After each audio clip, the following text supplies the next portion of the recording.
The story begins with a young woman named Emily, who lived a quiet life filled with simple pleasures. She wasn't one for the latest trends or busy social circles. Instead, she found comfort in the old-fashioned things. Emily adored vintage items, old letters, classic music from the 60s, and the art of writing with a fountain pen. Despite her charm and beauty, Emily had been single for a long time. She didn't mind, though, as she believed in the idea of true love, something deep and meaningful. She often told herself that she was waiting for a love that would be worth the wait, one that felt destined, real, and perfect. For years, Valentine's Day came and went, and she never felt the pull of romance that many others experienced. But this year would be different. On the morning of February 14th, Emily went to her mailbox to check for any letters or packages. Most of the time, there was nothing but bills and the occasional catalog. But today, something caught her eye. A red envelope. It was unlike any other letter she had received before. There was no stamp, no return address, just her name, written in elegant, careful handwriting that seemed oddly familiar. She held it in her hands, feeling the weight of anticipation building in her chest. Slowly, she opened it, and inside was a single piece of paper with a message written in neat handwriting. "I see your heart. I've been waiting too. Meet." Me. The word sent a shiver down her spine. No name, no hint of who this person could be. Just a time, 7 p.m., and a location, a park just outside of town. Emily felt an odd mix of excitement and unease. Could it be a prank? Her logical mind said it was, but something about the words, their simplicity, their sincerity, made her pause. It felt like fate had sent this message. The handwriting seemed to speak to her, as if it had been written by someone who knew her, understood her. It felt personal. She told herself it was just curiosity, nothing more. But despite the doubts creeping into her mind, Emily couldn't shake the feeling that she had to go. She had to find out who had sent the letter, who knew her so deeply. It wasn't the kind of story she could ignore, and she couldn't help but wonder if this was the real love she had been waiting for. The more she thought about it, the more she felt like it was meant to be. So she prepared herself, dressed warmly, and made her way to the park. It was a chilly evening, and as the sun set, she stood at the edge of the park, feeling a strange sense of anticipation. Something about this felt different. She didn't know it yet, but this Valentine's Day would be like no other. And what awaited her in that park would change her life forever. Emily arrived at the park just before 7 p.m., the time given in the mysterious letter. The evening air was cold, carrying the scent of wet leaves and the distant hum of the town. The park, usually a lively place during the day, was eerily empty, almost abandoned. The swings creaked in the wind, their chains rattling, while the old monkey bars stood silent, as if forgotten by time. The park looked nothing like the cheerful place it once was. The trees, barren and twisted, seemed to stretch toward the sky like skeletal arms, their limbs swaying gently in the breeze. In the middle of this desolate place, beneath a tall, leafless tree, stood a figure. He was tall, draped in a long black coat, his face obscured by the shadows of the evening. He didn't move, didn't speak. He simply stood there, staring ahead as if he was waiting. Emily hesitated for a moment, her heart racing. Was this the person who had sent the letter? Every instinct told her to turn back, but something held her there. Slowly she stepped forward and called out, "Are you the one who sent the letter?" Her voice trembled, barely rising above the sound of the wind. There was no response. The figure remained still, his gaze fixed on the horizon. Then, without any words, he raised one gloved hand and pointed toward a bench nearby. The gesture was slow, deliberate, almost mechanical. Emily felt a chill crawl up her spine. She didn't understand why, but her feet moved on their own toward the bench. As she drew closer, her breath caught in her throat. Sitting on the bench, right where he had pointed, was a small red box. The box was old-fashioned, with a faded ribbon tied neatly on top. Her curiosity overpowered her fear, and she reached for it. The moment her fingers touched the box, a strange sense of unease washed over her. It felt too heavy, as if it held something far more significant than its size suggested. With shaking hands, she untied the ribbon and lifted the lid. Inside was a heart, a real human heart. Its surface was glistening, as though it had just been taken from a living body. The warm, sticky blood still clung to it, dripping slowly from the edges of the box, pooling at the bottom. Her stomach lurched, and she gasped, stumbling backward in horror. This couldn't be real, could it? Emily felt the urge to scream, to run, but she was rooted to the spot, unable to tear her eyes away from the gruesome sight. The heart was too real, too visceral, a terrifying symbol of something far beyond her understanding. The man, the one who had been waiting, was gone. In the blink of an eye, he had disappeared, vanishing as though he had never been there at all. Emily stood frozen, her mind racing to comprehend what she had just witnessed. Her body felt numb, her senses overwhelmed. She turned around, desperate to escape, but the park seemed to close in on her. The once empty space now felt alive with an unseen presence, watching her every move. The air was thick with something dark, something she couldn't explain. Slowly, she backed away, never taking her eyes off the bench, the box, and the heart. She knew that whatever had just happened, it wasn't over. It was only just beginning. Emily rushed home, her heart still pounding from the terror of what she had found in the park. Every step felt like a heavy burden, as if the weight of what she had just experienced was pulling her down. The world outside her home seemed distant, unreal. Her mind was reeling, trying to make sense of the nightmare she had just encountered.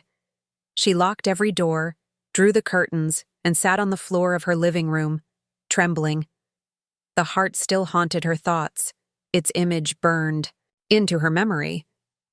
But deep down, she knew she couldn't keep this to herself. She had to tell someone, had to make sense of the madness that had consumed her. Without wasting another moment, she dialed the police. Her hands shook as the phone rang, and when an officer finally answered, Emily's words tumbled out in a frantic rush. She tried to explain everything, the letter, the park, the heart. But the officer's response was cold, dismissive. He questioned her sanity, asked if she had been drinking or if she had imagined the entire thing. Emily's frustration grew as he continued to doubt her, but she kept repeating the same thing. She had seen it. It wasn't a joke. It wasn't a hallucination. It was real. The officer finally agreed to send a patrol car to the park to investigate. But deep down, Emily knew nothing would be found. She had seen the man vanish right before her eyes. And the heart? It was gone. She barely slept that night, her thoughts constantly returning to the heart and the eerie feeling that had followed her home. The next morning, as she tried to go about her daily routine, she couldn't shake the feeling that something was still watching her. She walked to her mailbox, hoping for a distraction, but instead, another red envelope sat inside. Her hands trembled as she pulled it out, her pulse racing. She was certain this letter would be different, that it would bring some sort of explanation, a way to make sense of everything. She opened the envelope slowly, almost afraid of what she might find. The message inside was short, but it felt like a punch to her gut. You opened your heart to me, so I gave you mine. No name. No clue as to who this person was. Just those chilling words that made her feel like she was part of something much darker than she could have ever imagined. Emily's world was unraveling, and there was no escaping it. The letter didn't bring any comfort. It only deepened the mystery, and the fear that gripped her heart refused to loosen. She glanced around nervously, half expecting the man to appear at any moment. But the streets were quiet, the world around her ordinary and peaceful. Yet, Emily knew better. Nothing was ordinary anymore. The man in the park, the heart, the letters, they were all parts of a puzzle she didn't want to solve. But she had no choice. She was already entangled in it, and there was no turning back now. The days after the second letter were a blur of unease and suspicion. Emily couldn't shake the feeling that she was being watched. Every creak of the floorboards, every shadow that passed by the window seemed to remind her that someone, or something, was out there, waiting for her. She tried to go about her daily life, but everything felt off. The once familiar streets felt like a maze, the corners darker, the people stranger. Even when she went to work, she couldn't focus. Her thoughts were consumed by the letters, the man in the park, the heart. Everything was tangled together in her mind. It was on the fourth day after receiving the second letter that things took a terrifying turn. Emily had just finished her shift at the cafe, her thoughts still swirling as she walked to her car. The evening air had a strange heaviness to it, like something was on the brink of happening. As she neared her car, a figure stepped out from the shadows between two buildings. It was him, the man. He stood still, his face hidden beneath the hood of a dark jacket, his posture rigid and unyielding. Emily froze, her breath caught in her throat. She tried to back away, but her feet felt heavy, like they were glued to the ground. Her mind screamed for her to run, to get in the car and drive far away, but fear had already paralyzed her. The man didn't speak at first. He only stared at her, and the more she looked at him, the more she felt that eerie familiarity, as though she had seen him before. She shook her head, trying to push the thought away. He couldn't have been following her all this time, could he? Slowly, almost mechanically, the man stepped forward, closing the distance between them. The shadows seemed to deepen around him. As he moved, the space around them growing colder. Emily's hands trembled as she fumbled for her keys. She was barely aware of the car keys digging into her palm, her fingers gripping them so tightly her knuckles turned white. Then, just as the man was within arm's reach, he spoke. His voice was low, barely above a whisper, but it pierced through the silence like a knife. "It's time, Emily." His words sent a shiver down her spine. Her name. How did he know? Her name? She hadn't told anyone about the letters, hadn't spoken to a soul about what had been happening. Yet, he knew. Panic surged through her chest as her instincts screamed for her to move, but she couldn't. Her body refused to obey. He reached into his coat and pulled out something small, a black velvet box. She could see the outline of it, in his hand. Slowly, he opened the box, revealing a single red rose. But it wasn't just any rose. The petals were blackened, the edges frayed, as if the flower had been plucked from the depths of a shadowy place. The sight of it made her stomach turn. The man extended his hand, holding the flower toward her. She wanted to refuse, to turn away, but her hand seemed to move on its own. It was as if the flower was calling to her, drawing her in. When her fingers brushed against the rose, an icy chill shot through her, and everything around her seemed to fade. The streetlights flickered. The night air felt colder, sharper. The world around her began to twist, distort, until all she could see was the man's dark, unblinking eyes. He stepped closer, his breath cold against her ear, and whispered, "One last thing. You should have never opened the box." With that, he vanished into the shadows, leaving Emily alone, holding the cursed flower. She could still feel its coldness on her skin, as though the touch of the rose had marked her forever. The dread that had been building in her chest bloomed into full-blown terror. Something far worse than she had ever imagined was coming for her, and it had only just begun. The night after the encounter with the man in the parking lot, Emily couldn't shake the feeling of dread that clung to her. Her hands shook uncontrollably as she sat in her living room, the black rose lying untouched on the table in front of her. Its dark petals seemed to pulse with an eerie energy, and every time her gaze drifted to it, a cold chill ran down her spine. No matter how hard she tried, she couldn't stop thinking about the man's words. "You should have never opened the box." What did he mean? What had she done by taking that rose? The hours seemed to drag on endlessly, and sleep refused to come. Every creak of the house, every whisper of the wind outside, sent her heart racing. It was as if the world around her had turned into something alien, something dark and foreboding. Around 3 a.m., Emily finally gave in to the compulsion to leave the house. She didn't know why she felt this overwhelming need, but something inside her told her that she couldn't stay inside any longer. She grabbed her coat and, almost mechanically, walked out the door. The streets were eerily silent, and the chill of the night air felt even colder as she made her way to the park, the place where everything had started. She didn't understand why, but the park seemed to be calling to her, pulling her in with a magnetic force. As she entered the park, her breath visible in the freezing air, she noticed the trees swaying, their twisted branches groaning in the wind. The swings creaked, moving back and forth as though being pushed by invisible hands.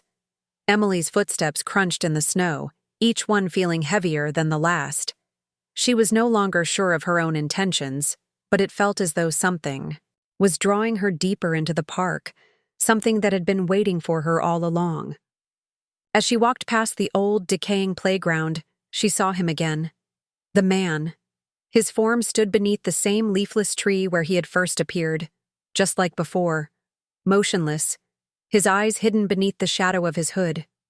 He didn't move, didn't speak, but his presence was suffocating, like the very air had thickened with his dark energy. Emily felt the pull again, an overwhelming urge to approach him. She stepped forward, each step feeling like a battle against her own instincts. When she was finally close enough, she could hear his voice, low and ominous. "You're here now. You've opened the door." His words didn't feel like they came from him. They felt like a part of something larger, something ancient and unfathomable. Emily tried to speak, but her voice caught in her throat. Fear had taken hold of her, and she was powerless against it. The man raised a hand, slowly, and a flash of something bright and terrifying filled the air. The park seemed to vanish, replaced by a darkness that stretched on forever. Emily found herself in a place that felt like a twisted version of reality, where time and space no longer made sense. Shadows loomed around her, whispering things she couldn't understand. The man's form was the only thing visible, and his eyes, now glowing an unnatural shade of red, bore into her soul. "You opened the box, and now you belong to the darkness," he whispered. The ground beneath her feet seemed to shift, as if it was alive, trying to pull her down into the depths. Emily stumbled back, trying to escape, but the shadows moved with her, surrounding her in a tightening grip. She couldn't move, couldn't breathe, as the world around her closed in. The man's laughter echoed in the darkness, and the last thing Emily saw before the world went completely black was his outstretched hand, reaching for her, pulling her deeper into the nightmare she had unknowingly walked into. When Emily finally regained consciousness, it wasn't the familiar warmth of her home that greeted her, but a suffocating darkness. Her mind spun, disoriented, as she tried to make sense of what had happened. The cold air around her sent shivers through her body, and the only sound she could hear was her ragged breathing. She tried to move but found that her limbs were heavy, as though they were being weighed down by invisible chains. Slowly, her eyes adjusted to the dim light, revealing the grotesque landscape around her. It was the park again, but twisted and wrong. The trees were gnarled, their bark blackened and charred, reaching toward the sky like skeletal hands. The swings creaked in the distance, but the playfulness they once held was gone. Now, they moved with a slow, menacing rhythm, as if waiting for something, or someone. Panic surged through Emily as she struggled to sit up, her heart pounding in her chest. Her thoughts raced, but no answers came. What had happened to her? Where was she? A strange, cold weight pressed on her chest, and she looked down to see the black rose still clutched in her hand, its petals now even darker, almost black, as if they were decaying in real time. She couldn't understand why it was still with her. It felt like a curse, a symbol of everything that had gone wrong. As she forced herself to her feet, she noticed the man wasn't there, but she could feel his presence, like an oppressive force hanging in the air. It was as though he was watching her, waiting. Every corner of the park seemed to pulse with an eerie energy, a silent warning. The ground beneath her feet felt unstable, as though it might collapse at any moment. Her eyes darted around, but all she saw were shadows, stretching and twisting like living things that could swallow her whole. The silence around her was suffocating, broken only by the occasional whisper of wind and the distant creak of the swings. And then, in the distance, she heard it, the sound of footsteps, slow and deliberate, coming closer. Emily's breath hitched as she instinctively backed away, her eyes straining to see who was approaching. From the darkness emerged a figure, familiar yet impossible. The man. His face remained hidden beneath his hood, but his presence was overwhelming. He moved closer, and Emily felt a chill race down her spine. "You don't belong here," he said, his voice deep, resonating with an unnatural power that made the air itself vibrate. Emily wanted to speak, to ask questions, but the words caught in her throat. The man continued, his voice low and ominous. "You opened the door. You let it in."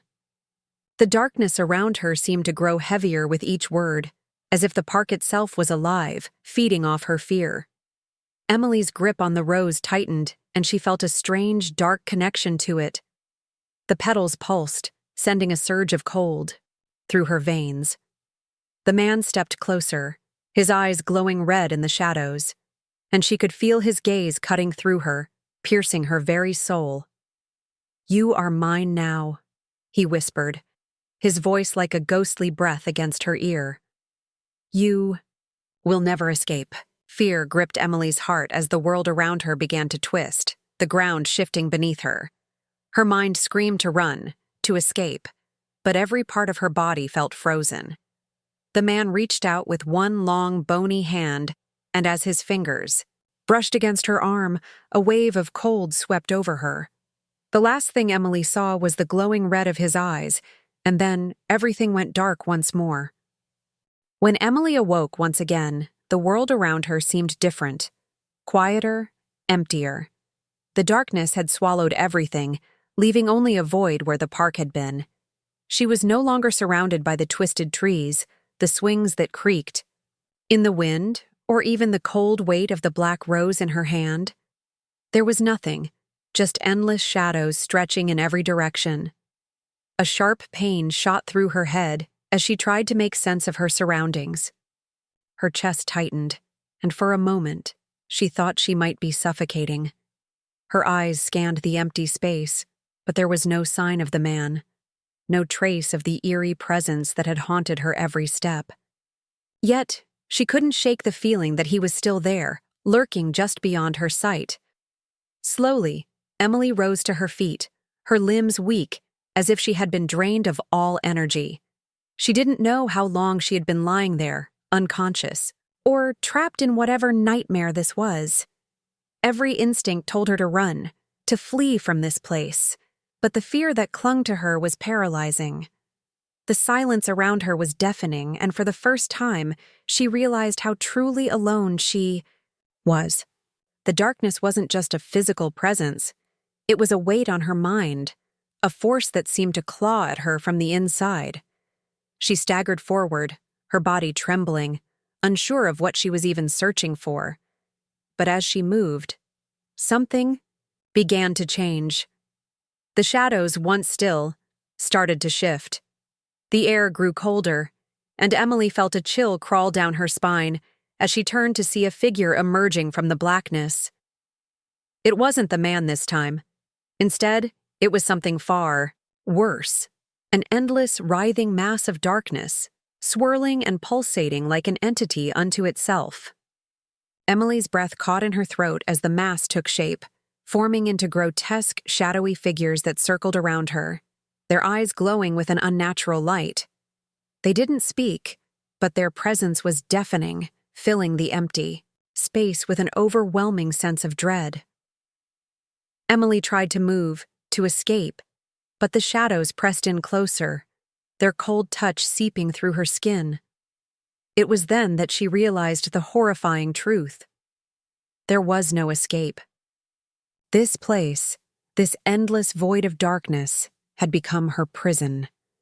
The shadows were closing in, pulling her deeper into the abyss. She could feel them inside her, their cold whispers filling her mind with thoughts she couldn't control. The realization hit her like a punch to the gut. The man hadn't just taken her body. He had taken her very soul. She was trapped, bound to this place, just as he had said. Her hand still gripped the black rose, but now it seemed to pulse with a dark energy, as if it had become one with the shadows themselves. The darkness had consumed everything, and there was no longer any hope of returning to the life she once knew. The last shred of her will faded as the shadows enveloped her, and with one final, overwhelming surge of cold, she was lost to the void. The man's words echoed in her mind one last time. "You are mine now." And then, there was nothing.